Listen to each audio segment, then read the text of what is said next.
Okay, well, I guess we should go ahead and get into our game here. Now it's time for How MCU Are You? How MCU Are You? Victoria and Andrew, welcome to How MCU Are You? It's really hard to say, but it's kind of fun. Thank you. MCU Are You? How MCU are you? You'll be playing against each other, but don't worry, it's all in good fun. We're going to give you each a classic Batman villain and a scenario, then you'll tell us how your characters would respond. John and Derek will be our judges. Okay. If they think your answer is MCU enough, they'll go like this. If they think our answers are what's enough? Good. Good enough. Yeah, if it's good enough, they'll go like this, and then John and Derek do their thing. We have to. We had recordings for this, but technical issues. So we're going to put on really bad accents. Excellent. And show you how not to do accents. So for that, it will be a thumbs up, and it will be good point, well made, mate. That's excellent. Good point, well made, mate. Good point, well made, mate. And lovely jab. Lovely jab. For a wrong question, I get the pleasure of going wrong question, gorgeous. Fish Mooney. He went all Fish Mooney. Fish Mooney. There you go. You got to do the finger though. There you go. There you go. Then most points at the end wins. I'll keep track. Any questions from anybody? I so lost. So You'll be fine. Oh, God. It's gonna be tailored towards you. Just have fun with it. Okay. I have some comics already ready that I can sign and send to you guys. Remember that. Good point, well made. I'll note 4 points for bribe here. Here we go. Can we do the first one? Yeah, let's go ahead and we'll start with Victoria/Montoya. The first villain is Professor Anderson. Anderson was a gifted engineer and scientist who constructed a device that actually transported people into works of fiction. When he demonstrated the device to Batman and Robin, he did so by sending them inside a volume of anthology of fairy tales. Okay, so Professor Anderson sends people into books, TV shows, etc. Now, Victoria, I tailored this for you based on some of your answers from last time we had you on. And okay. Professor Anderson has transported Renee and Cripus into the world of Game of Thrones. Cripus has been captured by Tyrion Lannister. What does Renee say to convince Tyrion he should let them go? Hey, Tyrion. How you doing? I think you're really cute, and I think your sister's, I don't know, hot, and your other brother's not, and can you let Cripus go because he's my partner, and I have some comics that I can sign and send you. Okay, John and Derek, was that MCU or not MCU? I got nothing, guys. I got nothing. Good point. Well made, mate. That was good. Thank you. Yay! That was good. Okay, let's see here. Okay, I think Andrew? your sister's kind of hot. Just kind of, though. Just a little bit. That was good. Okay, Andrew, you're up next. Okay. Barney Barrows. When Barney Barrows failed the psychological profile test required to become a Gotham City police officer, the dejected man took a job as a janitor at the police headquarters. His hatred of criminals kept him close to law enforcement, but after a freak accident in the police lab bathed Barrows in an experimental radiation, he found he had enhanced mental capability. He literally became a genius overnight. Barrows quickly deduced the secret identities of Batman and Robin and used that information to blackmail the dynamic duo. Yeah, that should be good. Okay. Okay, and so the situation is, okay, there's this janitor, he working at GCPD, he gets exposed to this weird chemical, becomes an instant genius, and then Cripus comes across Barney the janitor as he's building a bomb to blow Gotham PD sky high. Every cop is a target, and Cripus is right here, so now Barney is pointing a gun at you, Cripus. How will Cripus stop this crazy custodian? Barney, when it comes to blackmail, I am the guy to talk to. I am the blackmail. I need you to put your gun down. I'm going to go get you a plunger and some Drano. I want you to go back to what you were doing before. And on your lunch break, I'm going to let you come into the bullpen, sit at a desk, show me just how smart you are, because I'm stuck on crossword 9 down. I have no idea what it is. Excellent. Okay, John and Derek, MCU enough or Good not point. MCU? Point? Good point. Well made, mate. Excellent. Mine didn't even make sense. Gav.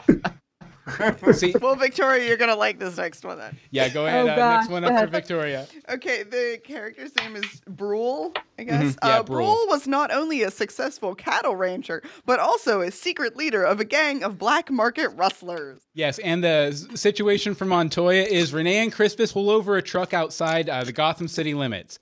Brule's driving a load of cows, but while Renee is checking them out, she finds a hay bale hiding stacks of cash. So she finds cash in the back of this truck with a bunch of cows in it.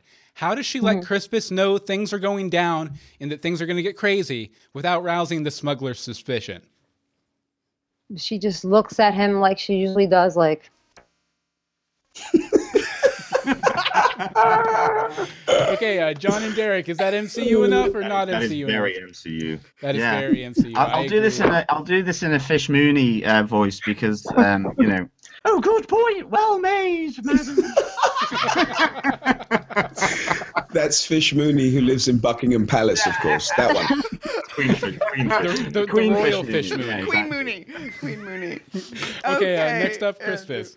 All right. Wiley Derrick was a criminal who was also an expert makeup artist. He obtained a job at an insane asylum and preyed on the delusions of inmates who believed themselves to be the incarnation of historic personages. Disguised as Lafayette, he wanted to build an army of the mad and commit a series of crimes. So basically a crazy makeup artist. He makes up crazy people as historical figures and wants to take over the world. Okay, so Crispus. As Crispus is returning home from his stakeout at Fish Mooney's club, he encounters General Lafayette, a.k.a. Wiley Derrick, recruiting soldiers for his mad army outside a soup kitchen. How does Crispus intervene before this villain gains steam? I guess, first of all, I'd probably have to take off my jacket, drag it along the ground a little bit, and then put it back on and get online for the soup kitchen so that I can get up close and personal in front of him. And then as he's serving me the slops or whatever it is that I'm about to get, and let him give me the spiel, let him try and recruit me. And then I'll look at him and I'll simply say, "Excuse me, but I believe you've used the wrong foundation." And I'll just watch him crumble in front of me, devastated. I'll roll him over on the ground, cuff him, and look at him again and say, "I was only kidding, but I just knew I'd get you." Yeah. That very smart, That's very very good. strategic. Very- John and Derek, what do you think? Not sure. Does that sound very MCU to you, John? I think it does. But go on. I'm dying to hear. I just Burly King. Good point, mate. no, I'm dying to hear what he has to say over there with his. Yeah, I know exactly. He gave No, it's you fine. the thumbs up. Yeah. He gave you the thumbs up. It was heady there for a minute. I wasn't sure it was going to happen. Okay, All right. next up is Victoria. All right. The Dodo Man. The villain. The Dodo? Oh, The oh Dodo yeah. Man. The villain, known only as the Dodo Man, was described as a psychotic who had an unnatural urge to obtain anything related to the extinct dodo bird. This led him to commit criminal acts, including brazen robbery of Gotham City's Museum of Natural History.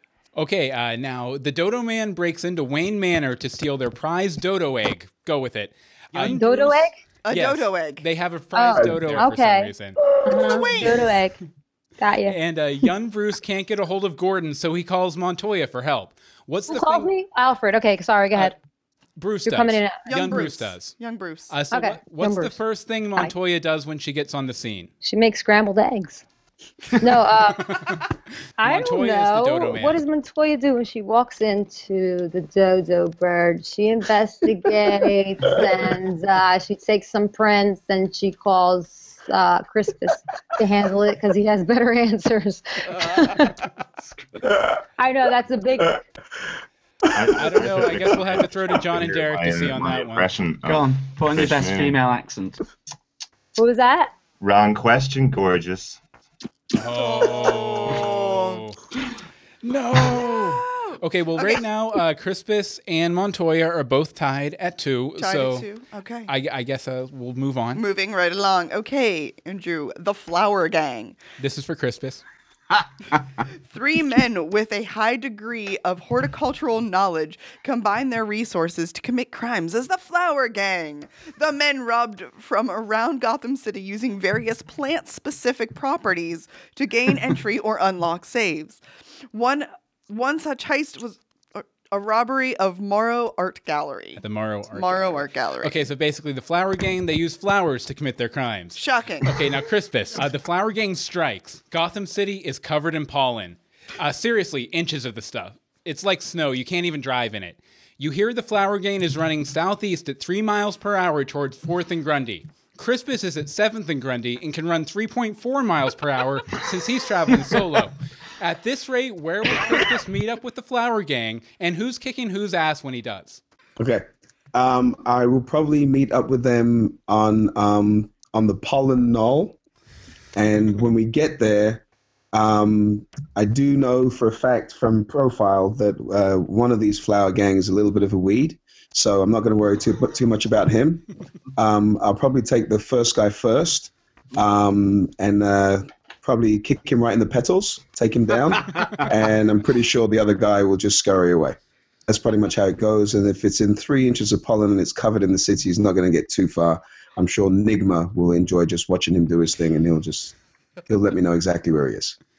Excellent. And I do appreciate the strategy of taking the first guy down first. Let's see if it pays off for you. John and Derek. Well, Petal, good point. Well made. Getting into this.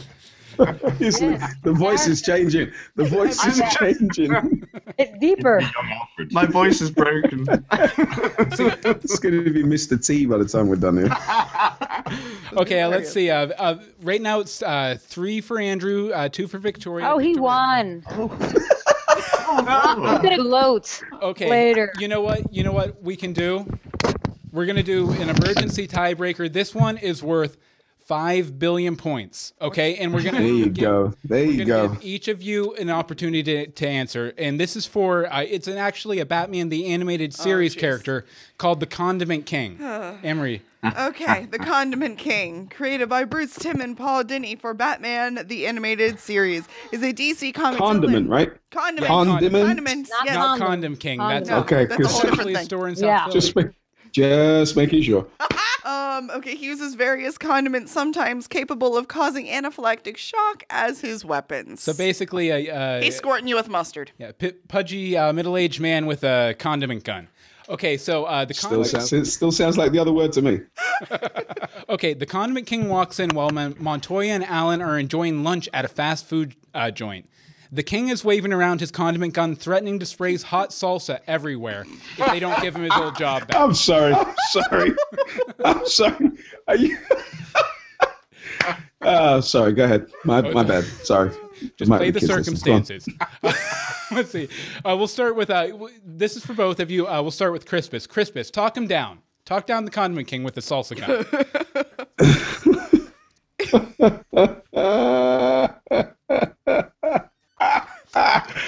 That's exactly what I would be doing if.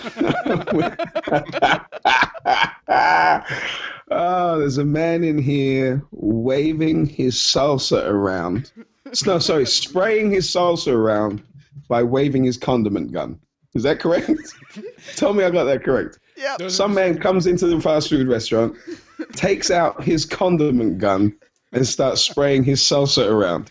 Is that what you asked me? Those are the exact circumstances. You've called the wrong department, my friend. But that said, I would probably wait until he's run out of salsa, then go over to him and ask him to kindly, because we're in a restaurant, conceal his weapon. I can't believe we're doing this.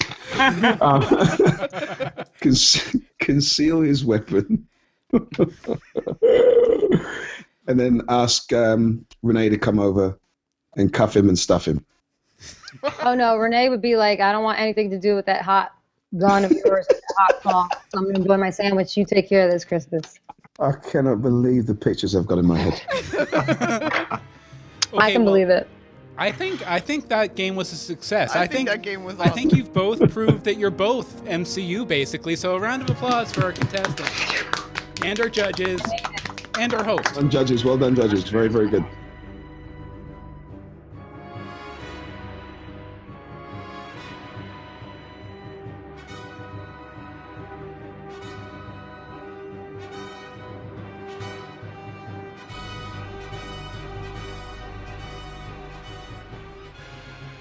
I I'm going to sound like a granny. I don't know why you were doing a London accent. Excuse me, my name's Fish Mooney and I've aged.